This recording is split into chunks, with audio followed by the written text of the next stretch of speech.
60 years ago tonight, our nation sat here at this same hour, stunned. President John F. Kennedy had been assassinated in Dallas.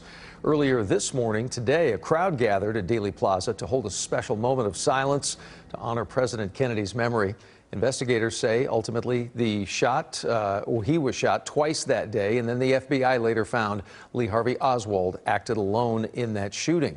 And we're getting some insight now into the minutes and hours and even days following the assassination of JFK. It's a book that took 60 years for a former Dallas newspaper reporter to write. Tonight, the author is sharing some rare and never-before-told stories with our J.D. Miles, including a fateful phone call to a Dallas police chief and the possible role in the killing of Lee Harvey Oswald. You still kept your notebooks from that day? Oh, yeah. Darwin Payne meticulously preserved everything. They came to the newsroom and gave it a subpoena. From the biggest assignment he ever had. This is a partial transcript of the notes I got from Zapruder. As a young Dallas newspaper reporter. Not too many people have the defining moment of their career happen that early. No, not many at all. In fact, that very day of the assassination, I was very much aware that this would be the biggest story of my life. Payne was 26 and part of the Dallas Times-Herald's coverage of President Kennedy's visit in November 1963. He was working on an article about the First Lady when word of shots fired at the motorcade spread through the newsroom. He said, Darwin, forget the Jackie story. Go to Dealey Plaza. What happened next is detailed in Payne's new book called Behind the Scenes. Within minutes of the assassination, he was interviewing witnesses in Dealey Plaza. And they said, well, our boss has pictures.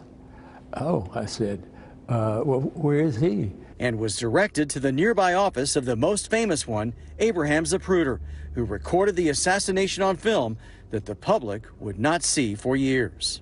I thought instantly that I should be trying to get that film. The camera was on the, not on the desk, but on a filing cabinet. He wanted to turn it over to the proper authorities. That would be either the FBI or Secret Service.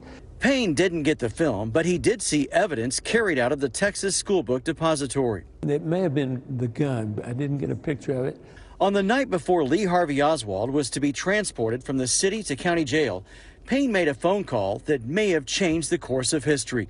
He called the home of Dallas Police Chief Jess Curry after midnight to ask a question about the investigation. And I described to him what I was trying to find out.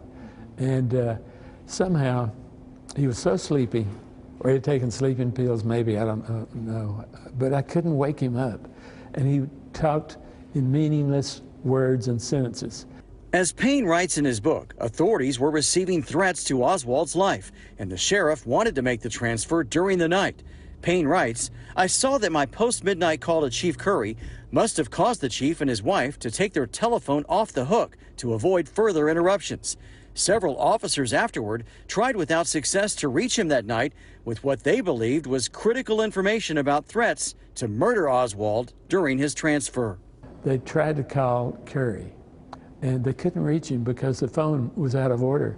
Finally, they got word from the telephone operator or whoever knew how these things went that the telephone had been taken off the hook. Later that morning, Oswald was shot and killed by Jack Ruby during a live TV broadcast of the transfer. I think it's very unfortunate, and I don't like to think that my call had that much influence on it, but it might have. After several more years as a newspaper reporter in Dallas, Payne went on to become an author of books about the city's history and a longtime journalism professor here at SMU.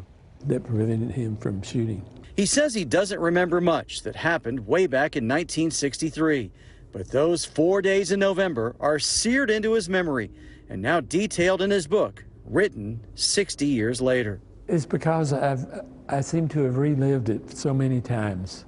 Every time I go by Dealey Plaza in a car, I think of the assassination without fail. In Dallas, J.D. Miles, CBS News, Texas.